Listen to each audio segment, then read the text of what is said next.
Good morning. Today's our chapter is body fluids and circulation.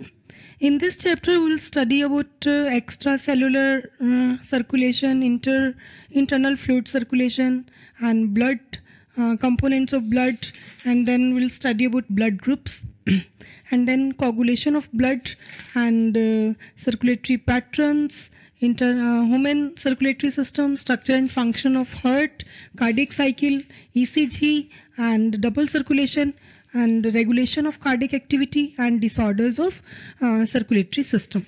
All these topics we will cover in this chapter. A little bit you know about heart and arteries and veins you have studied in 10th standard. Now in detail form we'll study in this chapter. So first of all, body fluids and circulation. Why we need to circulate our body fluid in the body?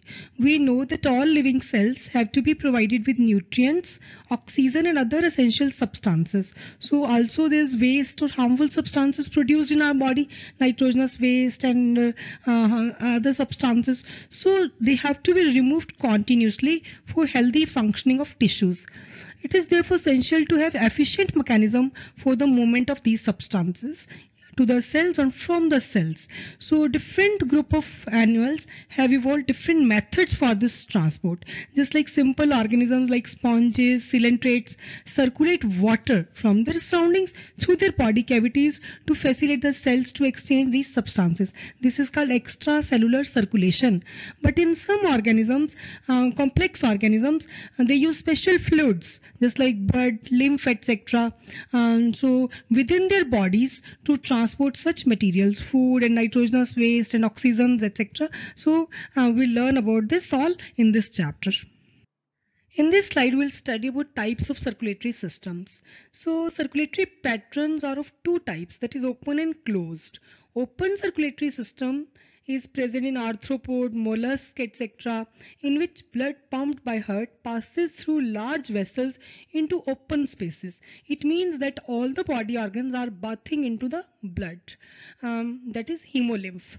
And closed circulatory system, just like chordates and annelids, etc., have closed circulatory system in which the blood pumped by heart is always circulated through a closed network of blood vessels, and these are arteries, veins and capillaries.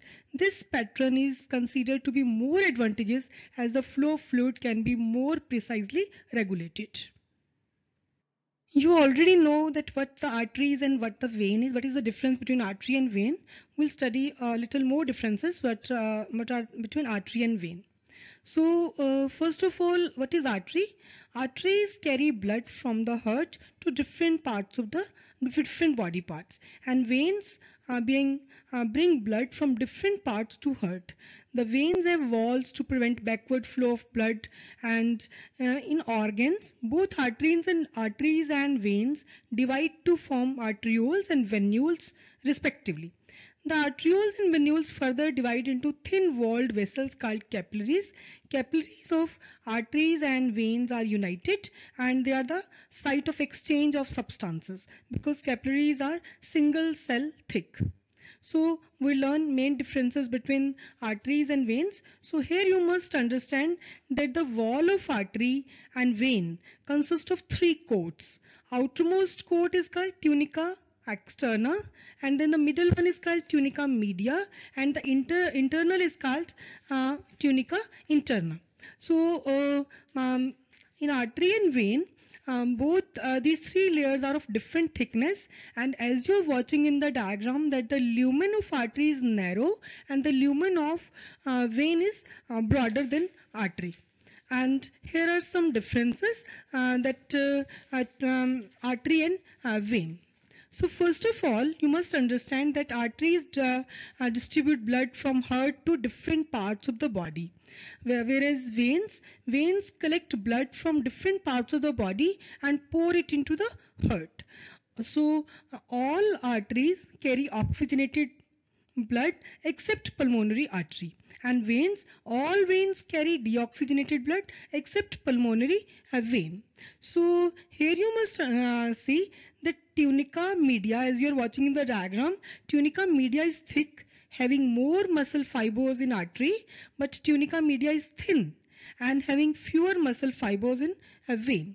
So like this, tunica interna has strong elastic membrane and more elongated endothelial cells, whereas in veins, tunica interna has simple elastic membrane and elongated endothelial cells. So walls of the arteries are thick and muscular, and walls of the veins are thin and non-muscular. Arteries are deep-seated inside present inside the tissues. Only radial artery near the wrist and artery present near the neck are superficial. Otherwise, all other arteries are present beneath the tissues, and all veins are superficial. We can watch veins in our body carrying blood. These are visible from our skin. So like this, arteries have no walls, and veins have walls which prevent backflow of the blood.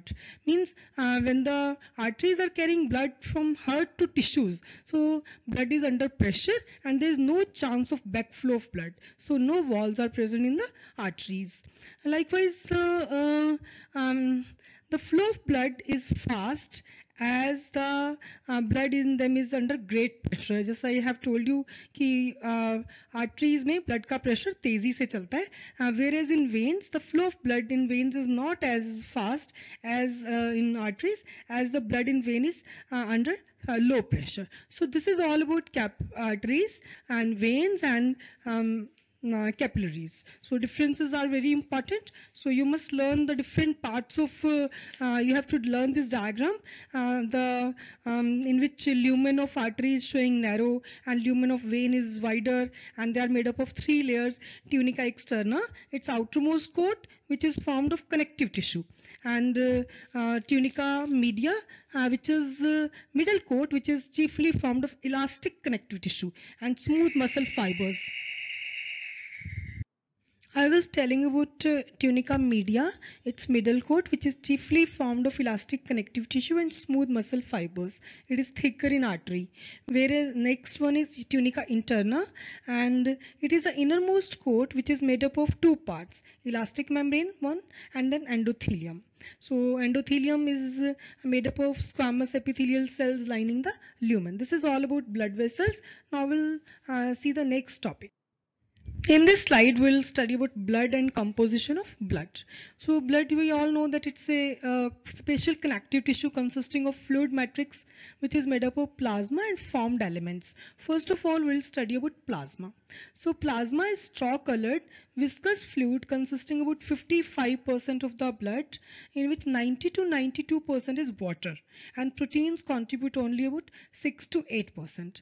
Different types of proteins, just like fibrinogen, which helps in the clotting of blood, globins, which are defense mechanism of the body, and albumins are the major proteins. Albumins maintain the osmotic balance in the blood, and plasma also contains small amounts of minerals like sodium, calcium, magnesium, bicarbonate ions, etc., glucose, amino acids, etc.